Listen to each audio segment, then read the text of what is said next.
Film বিরতির পর এই মুহূর্তে যে খবরে চোখ রাখবো, সিঙ্গুর আন্দোলন কি এবার জায়গা পেতে চলেছে স্কুল সিলেবাসেও? তেমনই তোড়জোড় শুরু করলো রাজ্যের শিক্ষা দপ্তর। জমি আন্দোলনের 1 দশকের লড়াই, কৃষকদের সাফল্য সবটারই ঐতিহাসিক গুরুত্ব রয়েছে বলে দাবি সরকারের। ভবিষ্যৎ প্রজন্মের কাছে এই ইতিহাস তুলে ধরতেই এমন ভাবনা বলে জানিয়েছেন শিক্ষামন্ত্রীও। হুগলির একসময়ের এক অখ্যাত গ্রাম, কৃষকদের থেকে জবরদস্তি জমি অধিগ্রহণের খবর ঘিরে যে নাম উঠে এসেছিল শিরোনামে। কারখানা যেখানে শুরু হলেও শেষ হয়নি। সময়টা 2006। এরপর থেকে দিনের পর দিন মাটি কামড়ে আন্দোলন দেখেছে সিঙ্গুর।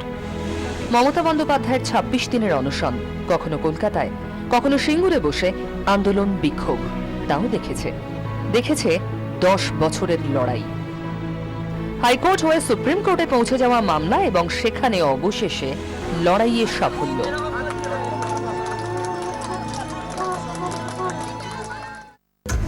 উৎসবের রেশ মেলানোর আগেই এলো আর এক খবর।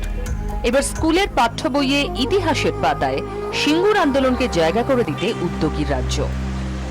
এ নিয়ে শিক্ষামন্ত্রীর বক্তব্য, সিঙ্গুর আন্দোলনের জয় আসলে মানুষেরই জয়। এই অধ্যায়ের কথা সবার জানা উচিত। সুপ্রিম কোর্টের রায়ের পর থেকেই সমাজের বিভিন্ন অংশের মানুষ, বহু বিশেষজ্ঞ সিঙ্গুর আন্দোলনকে সিলেবাসে অন্তর্ভুক্ত করার অনুরোধ করেছেন।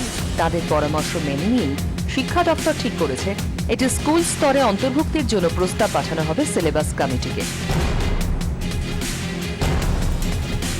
সিলেবাস কমিটি প্রস্তাব পাওয়ার পর নিজেদের মধ্যে আলোচনায় বসে ঠিক করবে পরবর্তী পদক্ষেপ। কোন শিক্ষাবর্ষ থেকে তা অন্তর্ভুক্ত করা হবে, এর পরের আলোচনা হবে তা নিয়ে।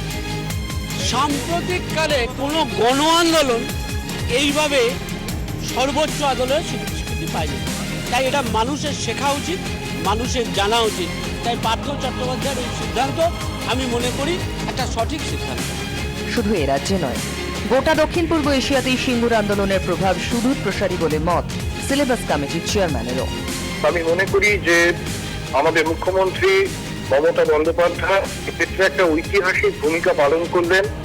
তিনি নেতৃত্ব দান করে আমাদের স্বাধীনতা সংগ্রামেরই যেন একটা সম্প্রসারণ আমরা চোখের সামনে দেখতে পেলাম। এ নিয়ে অবশ্য কটাক্ষের সুর শোনা গিয়েছে প্রদেশ কংগ্রেস সভাপতি অধীর চৌধুরীর গলায়। সিঙ্গুরের বিষয়ে যখন সিলেবাসে আসবে তখন সেখানে মমতা মহাময়ী হিসাবে প্রতিষ্ঠিত পাবে। কিন্তু সিঙ্গুর আন্দোলন অ্যাকচুয়ালি শুরু করেছিল এখানকার সাধারণ মানুষরা, ভূমিহারা জমিহারা মানুষরা। সিঙ্গুর আন্দোলনের সিলেবাসে অন্তর্ভুক্তির কথা নিয়ে মিশ্র প্রতিক্রিয়া শিক্ষা মহলে। এই নিয়মই হয়ে এসছে যে রাষ্ট্র যা চাইবে সিলেবাস তাই হবে। একদিকে ওদিকে কেন্দ্রে গেরুয়াকরণ চলছে সিলেবাসে, আর এদিকে এখানে এই ধরনের একটা রাজনৈতিক এই ইতিহাসকে সিলেবাসে দেওয়ার চেষ্টা হচ্ছে। আশ্চর্য লাগছে আমার, এ তো অদ্ভুত ব্যাপার আর কি। আমরা কোন রাজ্যে বাস করছি, আমাদের কি দৈনিক দশা আজকে হয়েছে। কবে থেকে ছাত্রছাত্রীরা সিঙ্গুর আন্দোলনের ইতিহাস বইতে পড়তে পারবেন তা অবশ্য এখনই খোলসা করেনি শিক্ষা দপ্তর। ব্যুরো রিপোর্ট, 24 ঘন্টা। আর এই নিয়ে আজ রাত 10টায় দেখুন আমাদের বিশেষ অনুষ্ঠান সিলেবাসের সিঙ্গুর। এদিকে আবার নতুন করে আশায় বুক বাঁধছে সিঙ্গুর। মুখ্যমন্ত্রীর নির্দেশে শুরু হয়ে গেছে জমি জরিপের কাজ। জরিপে কাজে লাগানো হয় ড্রোনও। চলছে আগাছা সাফ করার কাজ। এরপরে জমি চিহ্নিত করা হবে আর তারপর সেই জমি ফিরে যাবে কৃষকদের হাতে।